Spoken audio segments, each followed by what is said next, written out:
Hello students, I hope आप लोग अच्छे होंगे, मस्त होंगे, जहाँ भी होंगे स्वस्थ होंगे। मैं एक बार फिर आप लोग के साथ कमलेश कुमार जो क्लास 10th को लेकर उपस्थित हुआ हूँ। ये बायोलॉजी का अंतिम प्रहार होगा। जो टॉपिक है आज का आनुवंशिकता एवं जैव विकास, इसके बारे में थोड़ा देख लेते हैं। आनुवंशिकता जो है किसे कहते हैं और जैव विकास किसे कहते हैं। बहुत आसान चैप्टर होगा आपके लिए, ये बस समझ लेंगे, इसको रट्टा लगाने की आवश्यकता नहीं है, केवल समझेंगे, देखेंगे, बस कुछ नहीं। चलिए देखते हैं टॉपिक पे। आनुवंशिकता किसे बोलते हैं? आनुवंशिक यानी पीढ़ी दर पीढ़ी चलने वाली प्रक्रिया को आनुवंशिक बोलते हैं। जैसे मान लीजिए आपके दादाजी, फिर आपके पापा, फिर आप, फिर आने वाले आपके साथ, तो क्या होंगे? पीढ़ी दर पीढ़ी चलने वाली प्रक्रिया है, इसे क्या बोलेंगे? आनुवंशिकता यानी आनुवंशिक। जैव विकास, जैव विकास में क्या प्रक्रिया हो जाती हैं? जो मतलब कि किस चीज़ में विकास हो रहा है, यानी विकास। जैव जो देख रहे हैं हम, जो अपने सामान या कोई पेड़ पौधे जो भी है उनमें किस प्रकार से विकास हो रहा है, उसको जैव विकास बोलेंगे। यानी वातावरण में जो चीज़ विकास होती है उसी को। ठीक है, चलिए आगे चलते हैं, बस समझने के लिए परिभाषा देखेंगे। आनुवंशिकी, आनुवंशिकी क्या होता है? यानी पीढ़ी दर पीढ़ी चलने वाली प्रक्रिया को हम लोग आनुवंशिकी कहते हैं। ये आप अपने अनुसार भाषा लिख सकते हैं, कोई दिक्कत नहीं है। लक्षणों की वंशागित होने वाली एवं विभिन्नताओं को क्या कहते हैं? उनके नियमित अध्ययन पर आनुवंशिकता कहलाता है। मैंने क्या बताया कि एक पीढ़ी से दूसरे पीढ़ी चलने वाली प्रक्रिया को आनुवंशिकता कहते हैं। आप वही परिभाषा लिख दीजिए, कोई दिक्कत नहीं होगी। ठीक है, चलिए आगे देखते हैं। वही भाषा फिर से आप देख लेंगे, इसे दोहरा लेंगे। ये विभिन्नता के लाभ क्या है? इससे लाभ क्या है विभिन्नता की? यानी आनुवंशिकता जो चली है उससे विभिन्नता यानी भिन्न भिन्न हो गया है। आनुवंशिकता में मेन यहाँ पे मटर से है, यानी मटर का जब पौधा लगा तो उसमें क्या क्या भिन्न हो गया। ठीक है, इसके बारे में पढ़ेंगे। कुछ विभिन्नता पाई गई, जैसे प्राकृतिक के अनुसार कुछ विविधता के आधार पर विभिन्न जीवों में भिन्न पाई गई जो पृथ्वी पे उपस्थित है। मान लीजिए उष्णता के जो जीव होते हैं, जो उष्ण मतलब कि मान लीजिए कि ठंडी वाले कुछ जीव हो गए, ठंड में ही मिलेंगे आपको, गर्मी में नहीं मिलेंगे। तो वह गर्मी में क्या होंगे? वह अपने आप को बदल नहीं पाते हैं। क्लियर? वो बहुत ही कम हो जाते हैं। जैसे आप लोग देखते होंगे एक सफ़ेद चिड़िया आती हैं, अभी आप लोग ठंडी के मौसम में आएगी, सफ़ेद सफ़ेद सी, आप लोग देख लीजिए अगल बगल। तो क्या होती है? ठंडी के मौसम में आती हैं। क्यों? क्योंकि टुंड्रा प्रदेश में ही वो निवास करती हैं। जब वहाँ पे गर्मी थोड़ा बहुत होने लगता है तो जहाँ पे ठंडी मानसून होता है वहाँ पे वो भागकर चली जाती हैं। क्लियर हुआ? उसको उष्णता से भाग कर कहा जाती हैं, जहाँ पे ठंडी होती है वहाँ पे, गर्मी वाले स्थान पे वो नहीं जाती हैं। दूसरा है पर्यावरण कारकों द्वारा उत्तम परिवर्तन का चयन एवं जैव प्रक्रम का आधार बनना। यानी जो भी भूमि पे, पृथ्वी पे दिखाई दे रहा है उस प्रक्रिया में बदल जाना, यानी उस स्वरूप में आ जाना, उस ढांचे में समर्पित हो जाना। ठीक है, यानी अपने आप को ढाल लेना। जैसे आप लोग मान लीजिए अपने पे कि अभी गर्मी का मौसम गया है, उसके बाद से बरसात आया है, तो आप अपने आप को क्या किए हैं? ढाले हैं। फिर बरसात के बाद से ठंडी आया है, उसमें भी आप लोग क्या करिए? ढाल लिए। तो यही हो गया आपका विभिन्नता, कि आपका शरीर किसकी मतलब की अवस्था में भिन्न कर रहा है। क्लियर? चलिए आनुवंशिकी देख लेते हैं। क्या है आनुवंशिकी?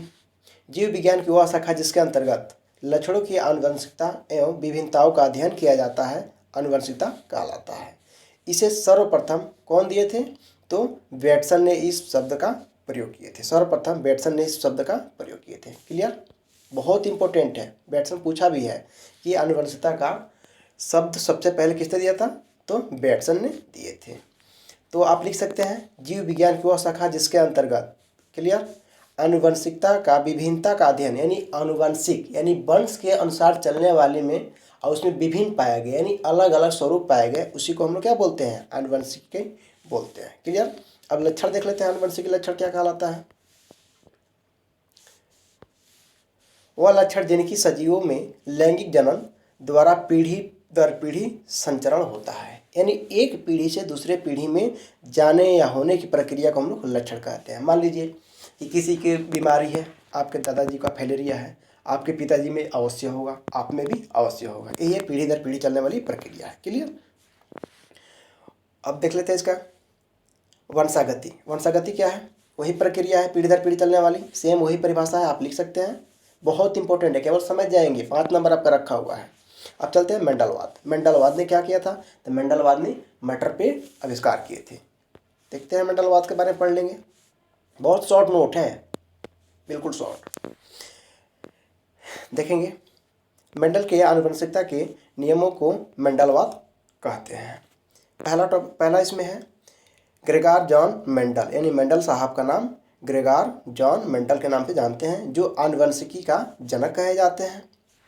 मेंडल ने आनुवंशिकी के नियमों का प्रतिपादन किया, यानी इसके बारे में बताया। मेंडल का जन्म 22 जुलाई 1822 को ऑस्ट्रेलिया में हुआ था। ये गांव का नाम कोई जरूरी नहीं है। 1843 में ऑस्ट्रेलिया के ब्रून शहर के चर्च में ये पादरी के पद पे उपस्थित हुए। पादरी यानी चर्च के जो लोग जाते हैं, चर्च वाले होते हैं, उनमें जाकर के, ये चर्च का मतलब कि चर्च में जाकर के पादरी मतलब क्या, वहाँ देख रेख का कार्य किया करते थे। ठीक है। अगला है चर्च के उद्यान में मेंडल साहब ने क्या किया, मटर का कई वर्षों तक तपस्या करने के बाद से मटर पर उन्होंने क्या किया, खोज प्रारंभ की। क्लियर। इनके प्रयोगों को ब्रून सोसाइटी ऑफ नेचुरल हिस्ट्री के सामने प्रस्तुत किया गया। क्लियर।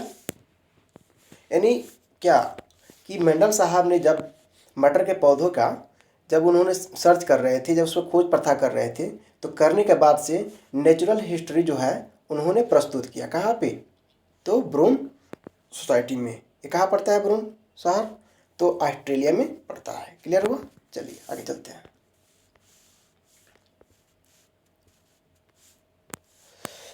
इन्होंने 1866 में सोसाइटी की वार्षिकी में पादक संचरण का प्रयोग के नाम से प्रकाशित किया। किस नाम से? तो संकरण प्रयोग के नाम से इन्होंने अपना जो भी प्रस्तावना थी उन्होंने रखा। मेंडल द्वारा उद्यान मटर पर किए गए इन प्रयोगों को परिणाम के आधार पर, यानी जो चीज़ खोज प्रथा किए थे उसके आधार पर इन्होंने आनुवंशिकता के नियमों का प्रतिपादन किया। यानी इन्होंने बताया कि ये आनुवंशिकी के प्रतिपादन से हमने खोज प्रथा की है, यानी एक पीढ़ी से दूसरे पीढ़ी में हमने क्या किया, खोज प्रथा किया। उसके बाद से आप लोगों के सामने मैं उपस्थित किया हूँ। क्लियर हुआ? मेंडल की असफलता के कारण, क्या क्या कारण थे असफलता होने के लिए, देख लेते हैं। मेंडल ने एक समय में एक ही लक्षण की वंशागति का अध्ययन किया, यानी एक समय में एक ही पौधे का उन्होंने अध्ययन किया। मेंडल ने अपने संकरण प्रयोग के सभी आंकड़ों का अवधानीपूर्वक सांख्यिकी का विश्लेषण किया, यानी उस पर सोच विचार किए। उन्होंने बताया कि इस पर क्या क्या प्रक्रिया है। मेंडल ने अपने प्रयोग के लिए पादप का चुनाव सावधानीपूर्वक किया, यानी सोच समझ कर सूझबूझ से इन्होंने अपने जो भी है इन पौधों पे, किस पे, मटर वाले पौधे पे अपना सूझबूझ बताया और उसका क्या किया, लेखन क्रिया किया, उसे नोट्स बनाया और अपने पास रखा, उसको पेश किया, प्रस्तावित किया। ठीक है, चलिए आगे चलते हैं। संकरण प्रयोग के लिए मटर पौधे का चुनाव, यानी संकरण क्या होता है कि एक बीज को दूसरे बीज के साथ मिला करके उसको संकरण कराया जाना। ठीक है, देखते हैं अब इसमें क्या क्या किया। तो मटर का जो पौधा था वो 1 वर्षीय था। मटर 1 वर्षीय पादप है, उन्होंने बताया। दूसरा है मटर के पौधे जो होते हैं आकार में छोटा होते हैं, लंबे भी होते हैं छोटे भी होते हैं। मटर में बीजों की संख्या अधिक होती है, आप लोग देखे होंगे, सीजन चल रहा है, देख लीजिए। मटर द्विलिंगीय पादप होते हैं, यानी मटर में 2 लिंगीय पौधे होते हैं। 2 लिंगीय पौधे क्या होते हैं? जो स्वयं फल फूल दोनों पकड़े वो द्विलिंगीय होते हैं। उनमें स्वपरागण पाया जाता है, यानी स्वयं वो फलते हैं, स्वयं फुलाते हैं, स्वयं अपनी प्रक्रिया करते हैं। मटर के पुष्पों में, यानी पुष्प जो फूल होते हैं वो परागण आसानी से हो जाते हैं, यानी आपरूपी हो जाते हैं, आसानी पूर्वक हो जाती है। उसमें ज़्यादातर आप लोग को मेहनत नहीं करना पड़ता है। मटर के पौधों में कई लक्षण विपरीत प्रभाव दर्शाते हैं, यानी अलग अलग लक्षण भी दर्शाते हैं। उसके बारे में पढ़ रहे हैं, आगे चलते हैं, देखते हैं कैसे कैसे होते हैं। थोड़ा लंबा कर लेता हूँ, देख लेता हूँ। देखेंगे जो पौधे लंबाई होते हैं वो लंबा होंगे, लेकिन जो पौधे छोटे होंगे वो बौना होंगे। क्लियर। जो पुष्प की स्थिति होगी वह अच्छी होगी, यानी कहना है मतलब कि अच्छा खासा होगा, वो पूरा टाइट होगा, मतलब कि जो भी प्रक्रिया है वो देखने में अच्छी लगेगी। लेकिन अच्छे मतलब क्या, कहीं पर भी फूल जाएंगी, कहीं पर मान लीजिए कि ये वृक्ष है आपका, अगर यहाँ से निकला हुआ है तो यहाँ पर भी फूल पकड़ेगा, यहाँ पर भी फूल पकड़ेगा, यहाँ पर भी फूल पकड़ेगा, इसको अच्छे बोलते हैं। लेकिन बौने वाले में क्या होता है, वो केवल शीर्ष, केवल अंतिम वाले सिरे में पकड़ेगा। ठीक है, इसको बोलते हैं शीर्ष। पुष्प का रंग कैसा होगा?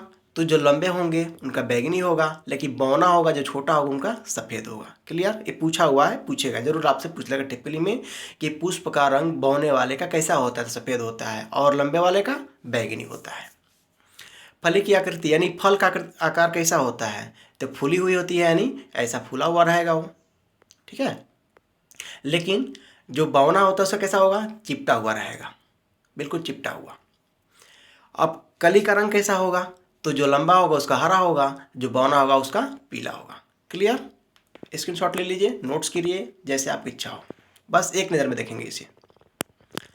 उसके बाद देख लेते हैं थोड़ा और है। बीज की आकृति कैसी होगी, तो लंबे वाले में गोल होगा, और जो बौना होगा उसमें चिपटी हुई होगी, तो उसमें झुरीदार, यानी झुरीदार मतलब बीज होगा उसमें बाहरी बाहर झुरी जैसा निकला होगा। क्लियर? बीज का रंग कैसा होगा, तो बड़े वाले में पीला होगा और बौने वाले में हरा होगा। क्लियर? चलिए आगे चलते हैं।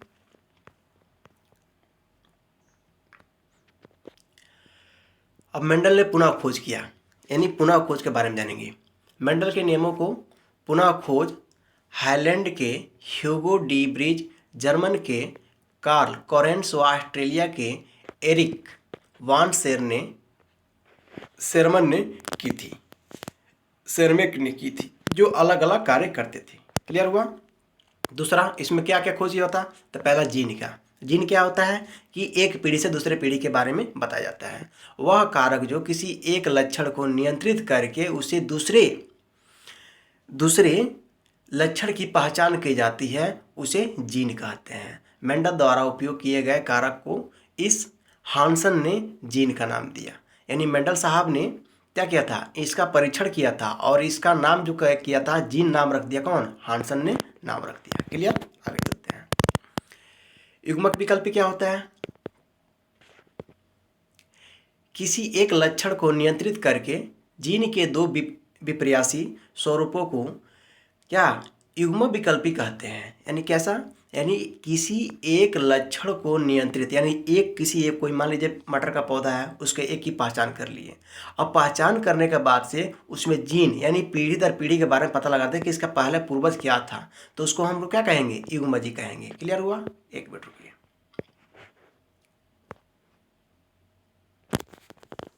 अब देखते हैं इसमें पौधे की जो ऊंचाई, जो लंबाई होगा वो कैपिटल टी से, लंबे वाले पौधे को कैपिटल टी से और बौने वाले पौधे को स्मॉल टी से। क्लियर?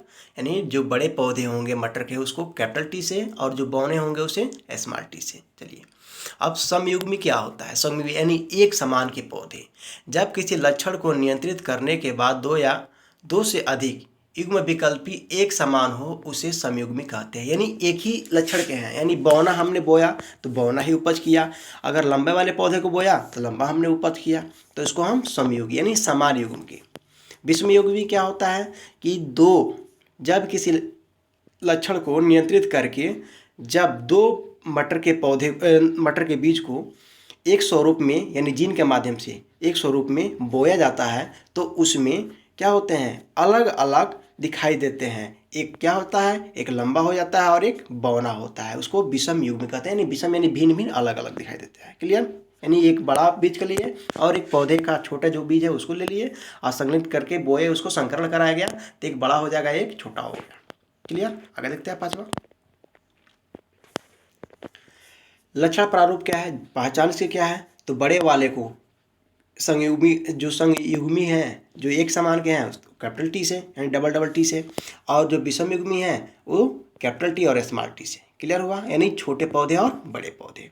किसी सजीव की बाह्य प्रतीति की लक्ष्य प्रारूप जो होती है वो समयुग्मी कहलाती है, और समयुग्मी में लक्षण प्रारूप जो बीज एक समान के होते हैं यानी बड़े वाले पौधे हो जाएंगे तो कैपिटल टी यानी डबल टी से, और विषम युग्मी होंगे तो कैपिटल टी स्मॉल टी यानी एक लंबा एक बौना। क्लियर? अगला पॉइंट है जीन प्रारूप। जीन प्रारूप में क्या है कि पीढ़ी दर पीढ़ी यानी आनुवंशिकी रचना बताता है कि इसके पूर्वज में क्या था। क्लियर? वही परिभाषा आप देख सकते हैं। शुद्ध जो होगा वो आपका कैपिटल टी होगा, वो लंबा भी होगा, जो अशुद्ध होगा वह छोटा होगा या छोटा लंबा दोनों हो सकता है। क्लियर? प्रभावी लक्षण क्या है, वह लक्षण जो F1 पीढ़ी यानी पहले वाले पीढ़ी को स्वयं व्यक्त कर पाता है वो प्रभावी लक्षण कहता है। यानी कहने का मतलब कि हमने बड़े वाले पौधे को ही बड़े वाले पौधे के बीज को बोया तो उसका क्या हुआ, पौधा बड़ा ही हुआ, तो वह F1 पीढ़ी हो गया।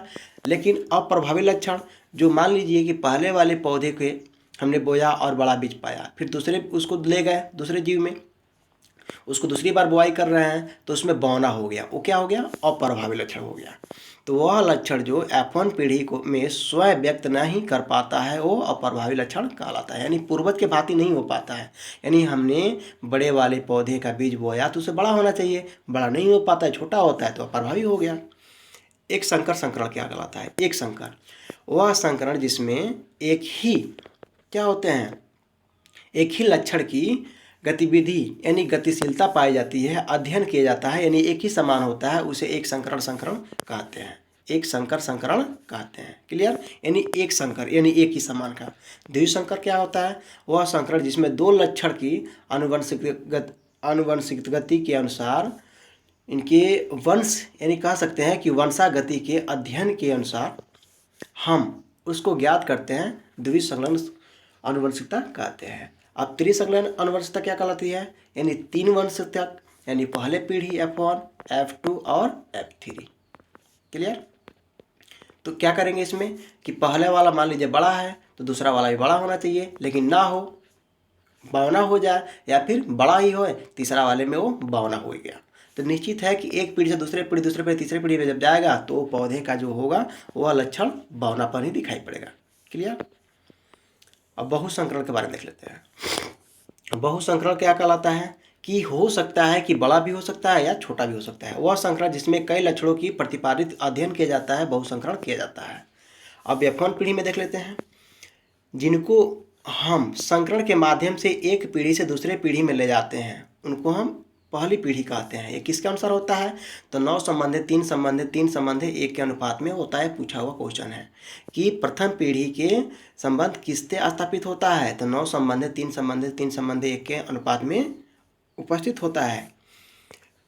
पीढ़ी नंबर 2 ये देखेंगे, सीरियल वाइज थोड़ा गड़बड़ हो गया, आप कर लेंगे।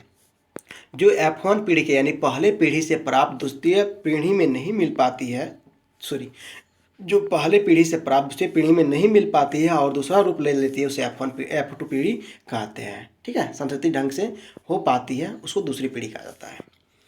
एक संकरण अनुपात क्या कहलाता है, इसके बारे में देख लेते हैं। एक संकर संकरण से प्राप्त अनुपात को एक संकर अनुपात कहते हैं, यानी एक के अनुसार दूसरा जो होता है, मान लीजिए एक लंबा पौधा हो गया, एक छोटा एक बौना हो गया, ठीक है, एक लंबा हो गया एक बौना हो गया, तो इनके अनुपात को हम दिखाएंगे, उसको एक संकरण अनुपात कहेंगे। क्लियर, एक बड़ा एक छोटा का अनुपात में। द्विसंकरण यानी मान लीजिए कि पहला पौधा F1, F2 और F3, अब पहले वाले के शीर्ष दूसरा हो गया, मान लीजिए लंबा हमने बोया तो भी लंबा हो गया, लेकिन तीसरे पीढ़ी में क्या हो गया, ये बौना हो गया, तो F1 संबंध है F2 संबंध है F3, यानी F1 का अनुपात दूसरा का अनुपात संबंध है तीसरे का अनुपात। क्लियर हुआ, इस अवस्था से ले सकते हैं। मेंडल के वंशागति के नियम क्या है, इसके बारे में पढ़ लेते हैं, यानी वंश के अनुसार चलने वाली प्रक्रिया। मेंडल ने उद्यान मटर पर अपना प्रयोग करके कुछ ऐसे महत्वपूर्ण दिए हैं, बात जो बताए हैं, जिनके बारे में हम अध्ययन करेंगे, देखेंगे। पहला है प्रभाविता का नियम, दूसरा है पृथक्करण का नियम, यानी उसको मतलब कि निराई गुड़ाई करके जब बीज बो दिया जाता है, संकरण करा दिया जाता है, तो उसका परीक्षण।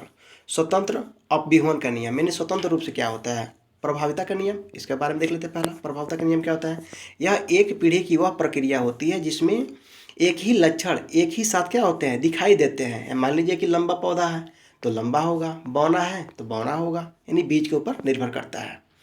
उदाहरण में देख लेंगे, एक संकरण वह प्रक्रिया होती है जो विपर्यासी को अध्ययन करने के लिए किया गया है, जो संकरण जैसे पादप की लंबाई यदि लंबा है तो लंबा होगा, बौना है तो बौना होगा। इन्होंने मेंडल साहब ने शुद्ध लंबे और शुद्ध बौने का प्रतिपादन किया और संचय करके बताया। क्लियर,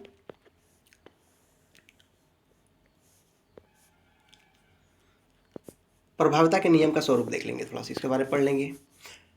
इनमें संकरण के मतलब संकर कराने के बाद से जब संकरण कराया जाता है, यानी बीज की बुआई होती है, तो F1 पीढ़ी यानी प्रथम पीढ़ी की सभी पादप लंबे होंगे, क्लियर, उन्होंने स्पष्ट कर दिया। तथा दूसरे पीढ़ी में ये स्पष्ट नहीं किया कि वो लंबे ही होंगे, हो सकता है कि बौने होंगे। क्लियर, यदि दूसरे पीढ़ी में अगर लंबे हो गए तो तीसरे पीढ़ी में अवश्य है कि वो बौने होंगे, तो वो प्रभाविता का लक्षण कहलाएंगे। जो लक्षण प्रकट हुए हुए प्रभाविता का लक्षण कहलाएंगे। यहाँ लंबेपन का लक्षण प्रभावी व बौनेपन का लक्षण अप्रभावी कहलाएंगे। यानी जो लंबे होंगे उसे प्रभावी लक्षण कहेंगे और जो बौने होंगे उसे अप्रभावी लक्षण कहेंगे। क्लियर हुआ। चलिए उदाहरण के लिए देख लेंगे। लंबे पौधे होंगे तो कैपिटल टी से डबल टी होगा, यदि बौने होंगे तो कैपिटल टी स्मॉल टी अर्थात डबल स्मॉल टी से। क्लियर, तो यहाँ पर पढ़ लेंगे इसको, एग्जाम्पल में जो दिया है उदाहरण इसको ध्यानपूर्वक पढ़ेंगे, कोई दिक्कत नहीं है इसमें। पौधों में जो संकरण कराया जाता है तो F1 पीढ़ी में सभी संकर अथवा विषम युग्मी लंबे जो पौधे होते हैं वो प्राप्त हो जाते हैं। क्लियर, चलते हैं थोड़ा देख लेते हैं इसमें। विषम युग्मी जो पौधे होते हैं वो एक साथ युग्मी के साथ क्या करते हैं, तो साथ साथ एक दूसरे को संदूषित कर देते हैं, यानी रह करके एक साथ क्या करते हैं, संदूषित रह कर देते हैं। जो युग्मक बनते समय दोनों संयुग्मकी जो विकल्पी के रूप में मिलते हैं, जो परीक्षण के रूप में मिलते हैं, एक दूसरे से पृथक होकर के अलग अलग युग्मकों का मतलब कि अपना स्थानांतरण कर देते हैं, यानी बताते हैं क्या कि मैं एक लंबा हूँ और मैं एक बौना हूँ, जिसका कारण यानी दूसरे पीढ़ी में क्या होता है, बौनेपन। मैंने क्या बताया कि पहले पौधा जो है F1 में, दूसरा पौधा ये नहीं कहता कि मैं लंबा ही होऊंगा, बौना भी हो सकता हूँ, तो लक्षण फिर से प्रकट की जा सकती है। फिर F2 यानी दूसरे पीढ़ी के प्रारूप एक किसके अनुसार, 3 संबंध है, एक हो सकता है कि वो लंबा हो या फिर बौना ही चला जाएगा, ये इसका स्वरूप दिखाता है। तो इसका अनुपात में दिखाया गया 1 संबंध 2 संबंध 1, अर्थात कहेगा कि जो पहले वाले पीढ़ी का है 1 तो यह दूसरा पीढ़ी में हो सकता है कि बौना हो, अर्थात तीसरे में इन्होंने क्या कहा कि हो सकता है कि पूर्वज हो या फिर इसमें बौना ही उत्पन्न होगा, इन्होंने ये बताया। क्लियर, ये इंपॉर्टेंट नहीं है, आप लिख सकते हैं समझने के लिए। हाँ, जो लंबा होगा कैपिटल टी से, जो थोड़ा लंबे होंगे बौने टाइप में यानी मीडियम में तो कैपिटल टी स्मॉल टी, जो बौने होंगे वो डबल टी से। क्लियर, अब पृथक्करण क्या होता है एक साथ मिलाने पर, इसके बारे में पढ़ लेते हैं। यह नियम में भी क्या है, मेंडल साहब ने ये बताया कि एक पीढ़ी से दूसरे पीढ़ी में जब जाना हो तो दोनों को क्या करना पड़ेगा, लक्षण को स्थापित करना पड़ेगा, यानी बौने वाले बीज को और लंबे वाले बीज को, जो जनन के दौरान यानी उपज होने के दौरान युग्मकों के बनने के समय एक दूसरे से क्या कर दें, पृथक कर दें, यानी एक दूसरे के साथ मिला दें, इसे पृथक्करण कहलाता है। क्लियर, बस इतना ही बहुत है आपको। चलिए आगे चलते हैं। स्वतंत्र अपव्यूहन का नियम क्या है। मेंडल का यह नियम द्विसंकरण संकरण के परिणामों पर आधारित है। इस नियम के अनुसार 2 या 2 से अधिक आधारित विपर्यासी लक्षणों को क्या युक्त पादपों का संकरण कराया जाता है, उसे स्वतंत्रता का अपव्यूहन कहलाता है, अपव्यूहन कहते हैं। क्लियर हुआ, पढ़ सकते हैं इसको, बस इतना बहुत है आपके लिए। अगर ज़्यादा जानकारी लेनी है तो पढ़ सकते हैं आप अपने लिए। द्विसंकरण क्या होता है, 2 जोड़ी विपर्यासी लक्षणों को अध्ययन में रख दिया गया संकरण द्विसंकरण कहलाता है। यानी द्विसंकरण में 2 जोड़ी विपर्यासी, यानी मान लीजिए कि बड़े वाले पौधे का जो मटर का बीज है 2 रख दिए और बौने वाले का 2 कर दिए और एक साथ चारों को हमने मिला दिया, वो 2 जोड़ी हो गया। क्लियर, आगे चलते हैं। इसको नोट कर लेंगे आप, अपने हिसाब से देख लेंगे, सेम वही चीज़ है बताया गया है, ये भी वही है। कार्बन काल निर्धारण यानी कार्बन की प्रक्रिया क्या है इसके बारे में, ये बहुत मतलब देख लेंगे, पढ़ने के लिए आता है क्यों। अब कृत्रिम वर्ण क्या है, कृत्रिम जो मनुष्य द्वारा बनाया गया है। पूर्णतया भिन्न दिखाई देने वाले जीवों का विकास भी एक समान जीवों से हो जाता है और यह कृत्रिम वर्ण द्वारा क्या होता है, संभव हो जाता है। जैसे जंगली गोभी है, ये कृत्रिम है यानी मनुष्य द्वारा बनाया गया है। जो भिन्न भिन्न प्रकार के सब्जियों का विकास मानव द्वारा किया गया है, कौन कौन सा है देख लेते हैं, इसके बारे में पढ़ लेते हैं। तो ये है पहला जंगली गोभी, जो पत्तियों के बीच की दूरी कम करने से पत्ता गोभी का विकास हुआ, यानी जो गोभियां हैं फूल गई तो उसे फूल गोभी कहा गया और केवल पत्तियां हो गई तो पत्ती गोभी कहा दिया गया। क्लियर, दूसरा इसी प्रकार पुष्पों की वृद्धि रोकने से ब्रोकोली विकसित हुई, यानी जब पौधों को जब विकास हो रहा होता है तो उसमें ऑटोमेटिक रुक जाता है, ये स्वतः प्राकृतिक प्रक्रिया होती हैं, तो उसको क्या बोलते हैं, ब्रोकोली विकसित कहलाता है। अब बंध्य पुष्पों से फूल गोभी का विकास हुआ। किससे हुआ? बंध्य पुष्पों से। किससे? बंध्य पुष्पों से फूल गोभी का विकास हुआ। जंगली गोभी के फूल हुए भाग का चयन किए बिना ही उसके जानने से गांठ बन गया, जिसे फूल गोभी का नाम दिया गया। क्लियर हुआ? देख लीजिए, जंगल में गोभी फूले हुए भाग का चयन किया गया, तो जो फूला हुआ नजर आया उसे फूल गोभी कह दिया गया, जिसमें पत्तियाँ हैं उसे पत्ती गोभी कह दी गई। जंगली गोभी के चौड़े पत्तों का चयन किया गया, उसका नाम क्या दिया गया? पत्ती गोभी, जो नामक सब्जी से विकसित किया गया। क्लियर? चलिए आगे चलते हैं। इंपॉर्टेंट चीज़ें हैं। आणविक जातिवृत्त कोशिका जो विभाजन से डीएनए में होने वाले परिवर्तन से उस प्रोटीन से भी परिवर्तन किए जाए गए हैं जो नए नए डीएनए से बनेंगी। यानी कुछ ऐसे डीएनए हैं जो पूर्वज के डीएनए हैं, जांच पड़ताल करने पर कि ये पूर्वज के, मान लीजिए फूल गोभी है तो फूल ही होगा, लेकिन अब क्या किया गया है, इसमें भी जांच पड़ताल करके एक नया सिरा लाया गया है जो डीएनए से बनाया जा रहा है। तो दूसरी बात यह भी हुई है कि परिवर्तन क्या है, पीढ़ी दर पीढ़ी संचित होती जाएगी। अब कुछ ऐसा मतलब बनाया गया है प्रक्रिया कि अब जो लंबा है लंबा ही रहेगा, यानी फूल गोभी है तो फूली गोभी रहेगा, या बंधा गोभी नहीं हो सकता है। क्लियर? चलिए, थैंक्स।